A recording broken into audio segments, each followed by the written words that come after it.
Baby Ken told Marquez, don't you ever, ever, ever, ever, ever come back over here, okay?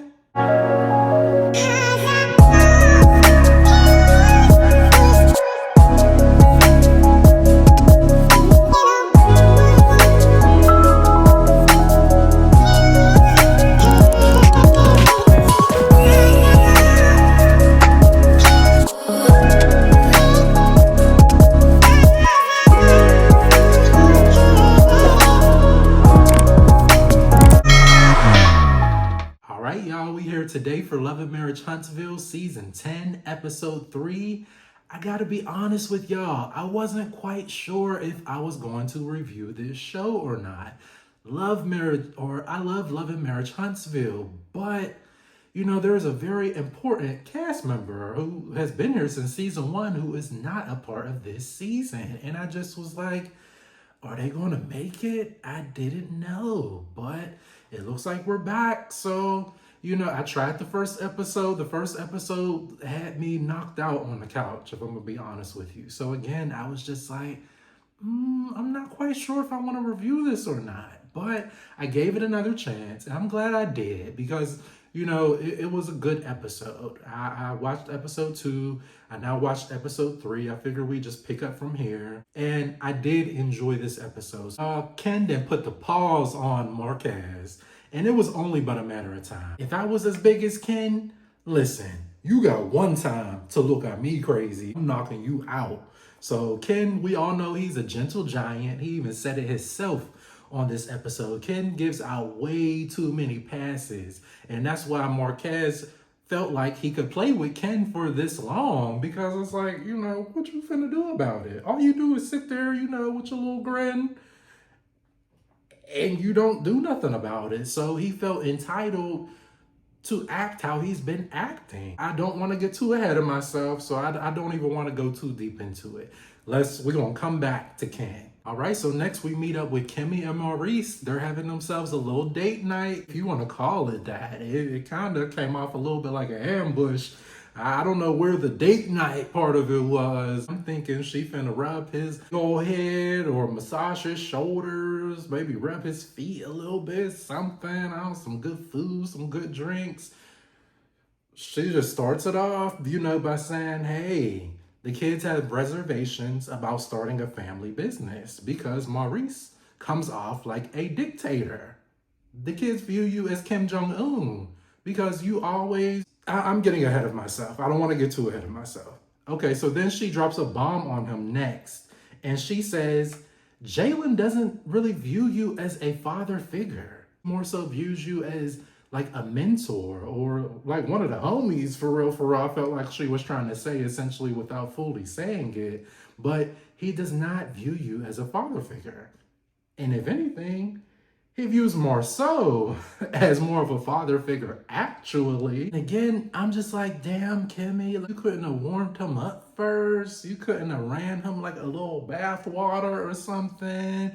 You know, came out in a little lingerie or something first. She just kind of threw it on him. If this is a date night, then I might not want a date night. Don't have no date nights for me if you finna come out and tell me your son doesn't view me as no damn father figure, but views my brother as one.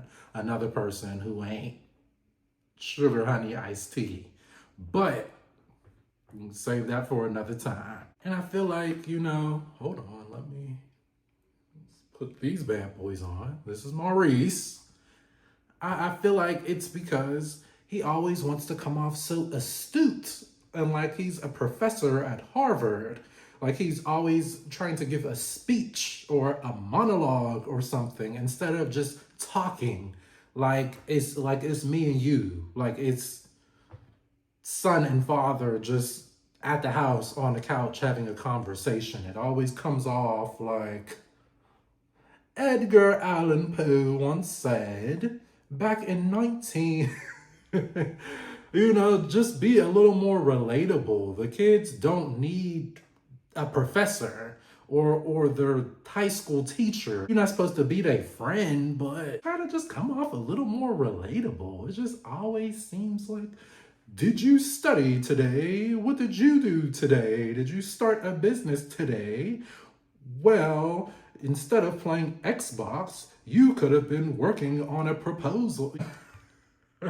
That's not even his voice, but it just comes off like that. It just always comes off like, damn, can I play Gods of War or Grand Theft Auto without you breathing down my neck telling me to go start a business or go build a skyscraper? Or kids, we're just trying to have fun. We're just trying to live our life. We know you want the best for us, but we're kids. Okay, I can take these bad boys off. Next, we move on to Nell and Chris Fletcher.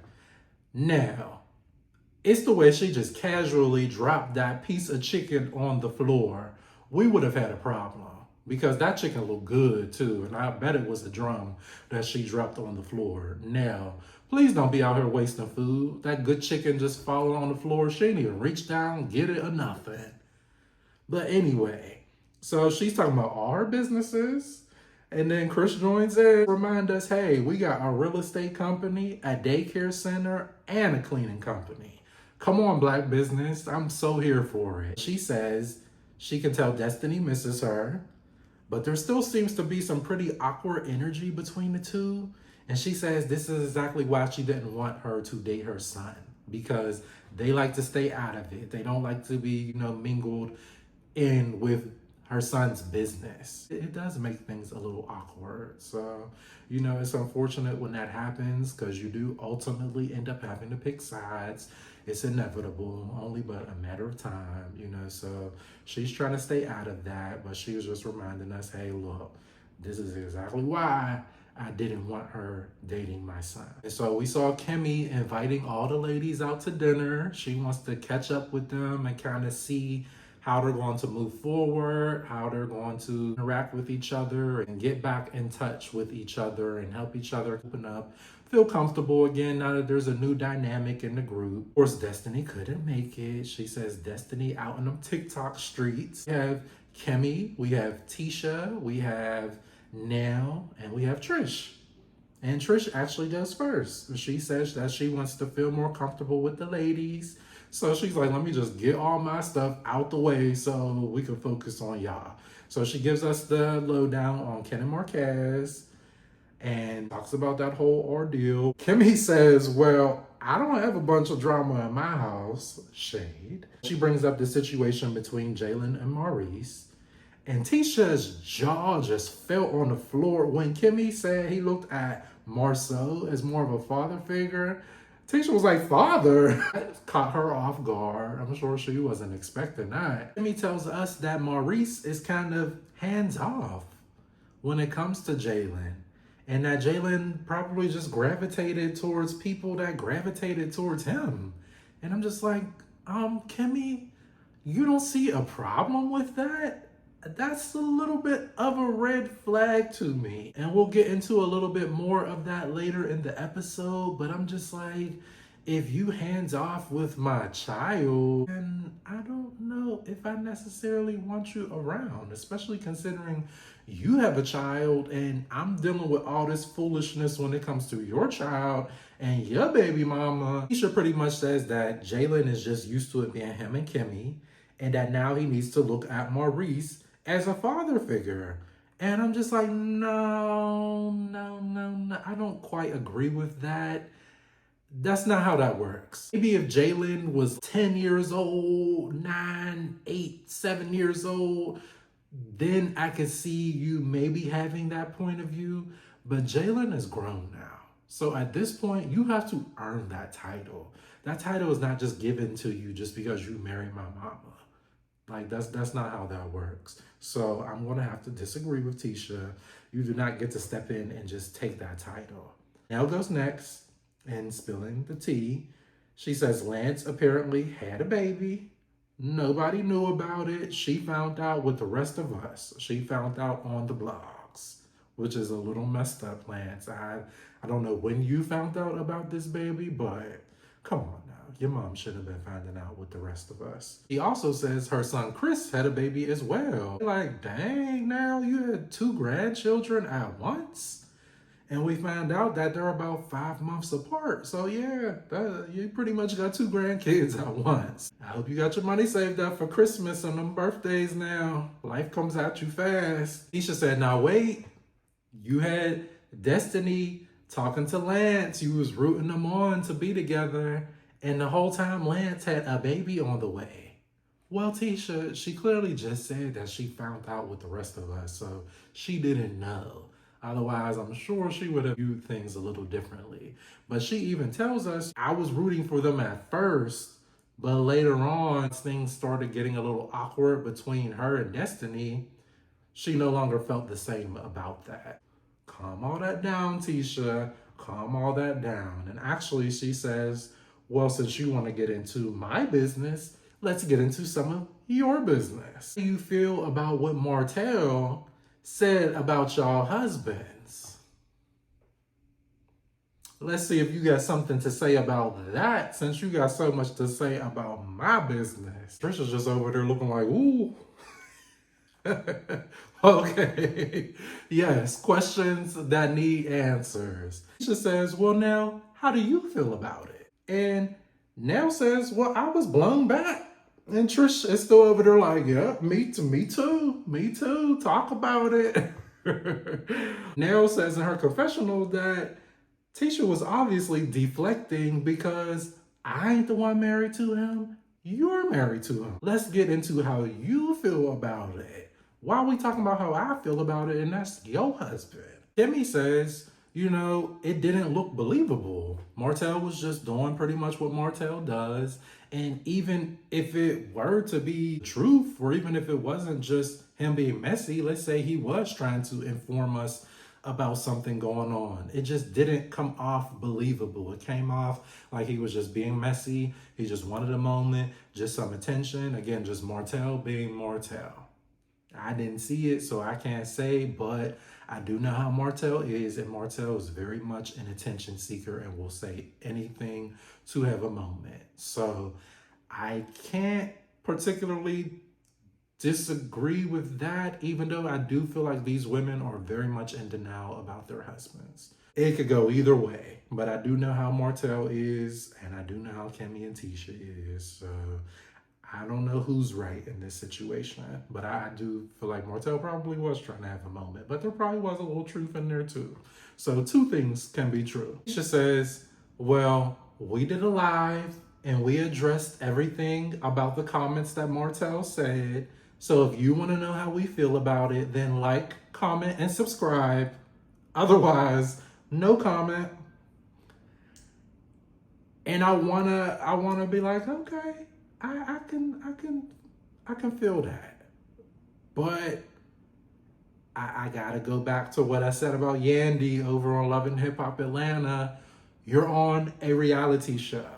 I know we've sat through multiple seasons of these same conversations about Marcel, but here you are still up on our screens. So if you want to still be up here on our screen, giving your reality, then you need to talk about it. We are on Love and Marriage Huntsville. We're not on YouTube or Facebook or Instagram or whatever platform that y'all had y'all live on. Right now, we're watching y'all on OWN. You need to give us the tea on OWN. We're not going over there to watch your live and hear what you had to say. Let's talk about it now, here while we're at this table. And I do have to agree with Nell as well. You had no problem getting into all her business, all of Trisha's business. So now let's get into your business. Don't try to withhold your tea now. Let's talk about it. There's clearly a little tension going on right now between Tisha and Nell. I don't think either one of them appreciated being called out. And Tisha even says, if there's a problem, then you should bring it to that person instead of talking about it in the streets.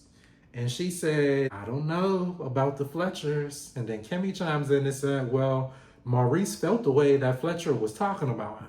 Trish tells us that she's having a Cowboy Carter birthday party. She's having a Western birthday party and everybody's invited. But we're not going to get into that until the next episode. We're going to get into Maurice and Jaylin down at the pool hall. And Jaylin says he's working on a rental property. And we love to see that. It seems like he's actually listening to Maurice and Kimmy, and he's taking their advice, and he got some things going on for himself. So we love that for Jaylin. I think he's on a good path. Jaylin seems like he's just figuring it out and getting his stuff together. And he says he's actually thinking about getting out of Huntsville. He's not quite sure where he want to go just yet, but he's ready to get away from Maurice. He says he was hesitant to have the conversation with Kimmy because he's come to know the Scotts very well. Maurice is just kind of sitting there like, well, what does that mean? You know what that means, Maurice. It's exactly what I said earlier. I'm sure Jaylin probably just be trying to chill, relax, have a slice of pizza, play the PlayStation, and then you come home with your suit and tie and your briefcase talking about, did you build a house today? Did you mow the grass? Did you pick up Monster? Did you solve world peace? Did you stop the war over in the Middle East? He says it feels like they just pushed him out there to just go figure it out. And then he says it feels like Monster gets coddled more. It feels like he got more love for Monster than he does for Jaylin. And Monster's sitting there, he get to play the game. You don't come in and ask him if he built a house today. You come in and tell him, son, keep hitting the circle and keep hitting that X. Doing what you're doing. Meanwhile, you looking over at Jaylin. What did you do today? Jaylin looking over at Monster like, what the hell is he doing today? Ask him what he did. There go your son over there. So why are you coming in drilling me all the time, but then Monster just gets to get coddled? Then he turns around and he says, well, obviously that's your flesh and blood. That's your actual son. So I feel like that's why he's getting that treatment because, yeah, I'm supposed to be like a son to you, but I'm not your flesh and blood. You're not my actual father. So I feel like that's where the difference in the way we're treated comes in because Monster is your actual son. And so Maurice he looks taken aback, like, wow, that's how you really feel? You are my son. Maurice says, well, where did I fail? And see, I didn't like that because to me, you're not listening because he's clearly trying to be vulnerable with you and tell you how he feels. And I feel like instead of listening to what he's saying and interpreting how he feels, I feel like Maurice is more so taking offense. He's telling you, if you would just listen, he's telling you how he feels. It's not that you failed. It's just, this is how he feels about it. So Maurice, I need you to listen.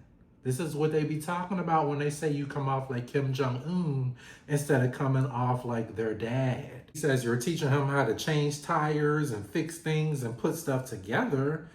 But my interpretation was that you're not actually making him feel loved. You're not showing him that affection. He's not getting that emotional bond from you. Yeah, you're physically present and you're showing me how to do things. You're teaching me about the stock market and about starting a business, about finances, about credit scores, which is great.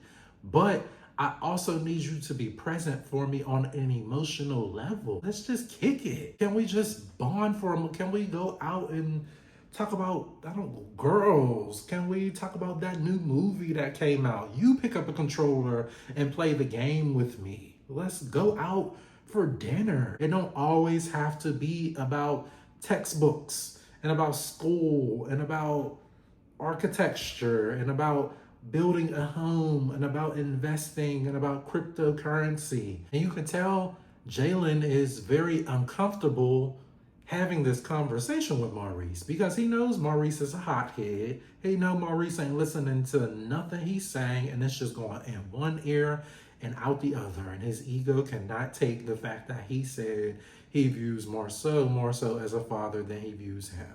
I do commend Jaylin for having this conversation and getting it out there. He could have just held it in and just swept it under the rug, but it looks like he's attempting to actually have this conversation and be vulnerable with them about how he feels about it. And hopefully they can go into a more positive direction. But that would involve Maurice actually opening up his ears and listening. So Good luck, Jaylin. I wish you the best. He says he got closer to Marceau out of fear that he didn't want to set himself up for disappointment if it didn't work out between him and Kimmy. Jaylin, you know your mom is not going nowhere. Come on now. I'm not fully buying that, but I do think two things can be true once again. So I can see how he would feel that way, but I also do think he was just trying to soften the blow for Maurice. Ken meeting up with his friend Will, and Fletcher comes along. He said he wanted some advice from someone unbiased, and Fletcher is a little older, you know, he's a lot more seasoned, so he could give them some wisdom and some things that he's learned from being in a marriage for, I don't know how long he said. I don't want to put words in his mouth. I feel like he said like 30 years, but I'm not sure. I would have to go back and see exactly how long they've been married, but it was quite some time. And so Will tries to give him the benefit of the doubt and say, well, maybe he was just walking in behind his daughter. Maybe the daughter opened the door and Marquez just actually happened to come in right behind him. No, I don't think that's quite probably how that worked. Knowing how Marquez is from what we've seen on the show, Marquez feels like he can do whatever he wants. There's been no repercussions, and y'all have no one to blame but yourselves. Y'all have allowed him to sit up and parade around doing all these stunts and shows and doing what he wants to do without anybody checking him or without anyone calling out his actions and actually standing firm on it. Y'all sit there and y'all allow him to do it. Chris says it doesn't usually take 7 or 8 years to get a divorce from somebody. I say, oh, well, when you right, you right. And it's saying, well, you know, that's just life. Every relationship has its ups and downs. No relationship is perfect. I'm sure both of you go through things in your relationships and they're just kind of like, no, not quite the same thing. And Will says sometimes you got to put the puzzle back in the box and get a different puzzle. And then he said, maybe your puzzle don't have all the pieces. And I'm loving these puzzle analogies. When I tell you I'm living for Will, Will is one of the few people on this show who actually has some sense. I need them to put Will on the show immediately. If you're listening, Carlos, please get Will a contract. We need to sign Will up today. They keep trying to blame all their problems on Marquez, but what he doesn't realize is Marquez is a part of the package, Ken, because he's always going to be in the picture. They're not even divorced yet. So if it's affecting you that much to the point that it's messing up your relationship, then the relationship can't go on. You can't just sit and throw everything off on him. No, Trish was a willing participant because Trish did not divorce that man. So she came on this show and everybody's looking at her crazy like, well, why are you still married? Now she finally wants to put things in motion. But before that, she had no plans of divorcing the man. So it doesn't sound like Marquez is actually the problem. It sounds like y'all are. And y'all need to figure it out. You either going to deal with it and work through these issues or you're not. And Will agrees with what I said. He says, actually, this is kind of your fault because you're so busy over here blaming everything on Marquez. He says sometimes people don't know how to see themselves outside of an uncomfortable situation and they just kind of get stuck. And Will is over here preaching. Like, I need to see him on the intro starting next week. Get him a contract, Carlos, because my. We got so many people on this show that just have their head up in the clouds, and Will he has sense. And it would be nice to see somebody with some sense on this show. This is the kind of friend that you need. You need one that's going to call you on your BS and tell it like it is. Not somebody who's just going to be a yes man and just go along with everything you say. They're telling him the truth. This is what you need to hear, Ken. So much like Maurice, you need to open up them ears and you need to receive it because this is actually some good advice. I wish I had some friends like Will. This is the type of people that I want to be surrounded by. Don't have me just out here looking dumb. Tell it to me like it is. You know, I might feel away in the moment, but I'll thank you later. And Ken is definitely going to thank them later. Fletcher asked Will what he would have done in this situation. Will said, Trish would have been a thing of the past. She couldn't play with me like that. As much as I like Will, just save your breath. It's not even worth it. They do not hear nothing y'all are saying. It is just going in one ear and clear across the room out the other. It seemed like Will and Fletcher need to maybe go off and be friends. We finish up the episode with Marceau and Tisha inviting over Maurice and Kimmy out of concern for the conversation surrounding Jaylin. And you know, Maurice could not wait to bring up that he viewed Marceau as more of a father figure than he viewed Maurice. Meanwhile, Marceau is just like, later for that. We're not here to discuss that.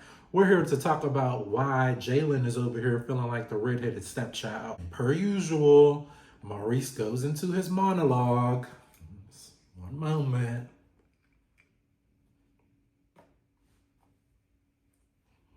You know, he just feels that because Jaylin is the older brother, it's much like how they were raised. As you came out first, it's your fault. So now all the responsibilities are on you. You got to step up and be the man of the house and go out there and cut that grass. And Kimmy chimes in and even says that she felt he treated him differently too. And she felt that long before Monster even got there. So again, I'm kind of just looking at Kimmy like, well, is this not a red flag to you? It seems like you're complacent in this too. This is your son. So if you're clearly seeing this for yourself, obviously Jaylin sees it too. So at what point do you step in as the mom and say, hey, this ain't cool and this ain't gonna fly because that's my son. So you're not finna treat him like that. And Marceau got some points from me in this scene because he called out Maurice. Yes, Marceau, call him out. I was here for it. Marceau said, if you're going to start your rebuttal with a but, you're clearly defending your position. So you're not listening. You're over here just on the defense. Everything Maurice says is right because he feels like he's the smartest one in the room. So what he says goes and can't nobody tell him nothing. And that's the problem. Maybe he would view you as more of a father figure if you would just shut up sometimes and just listen and stop thinking you know everything. Maurice, you don't. And when I tell you I hollered because Tisha and Kimmy, all you hear them in the background saying is, dang. I was weak. Marceau going off on Maurice, and you just hear them in the background like, dang. And I felt the same way because it needed to be said. But Maurice gets mad and his voice starts squealing. You hear his voice trembling a little bit. He wasn't that stern, astute Maurice that we're used to. He says, I don't know where you're getting this from. You're sounding like Chris Fletcher. And Marceau says, he sounds pathetic, which I agree. Can't disagree with you there, Marceau. Marceau is spitting. And Maurice says Marceau needs to tell the truth. Marceau says, you think I'm lying? Maurice says, yes, you do lie. This is how we end this episode. Next week, we have a sit down with Marceau, Maurice, and Jaylin. And I cannot wait to see this take place because I know Jaylin has a lot more to get off his chest. He know Marceau ain't wanting to bite his tongue. And if Marceau needs to step in and say something, he's going to do that. So I'm sure he will feel a lot more comfortable getting things off of his chest, knowing that he has someone there in his corner to defend him. And he ain't got to be all shy and all timid to speak his mind around Maurice, Mr. Know-It-All. So yeah, that's what's coming up next week. I'm sure that'll probably be another good episode. I'm looking forward to reviewing that one as well. Thank you so much for tuning in. Please be sure to like and subscribe. Feel free to put something down in the comments as well. I'm open to any constructive criticism. This is only my second video, so I hope y'all enjoyed it. Thank you so much. My name is Dewan Ryan, and I will see y'all here next week.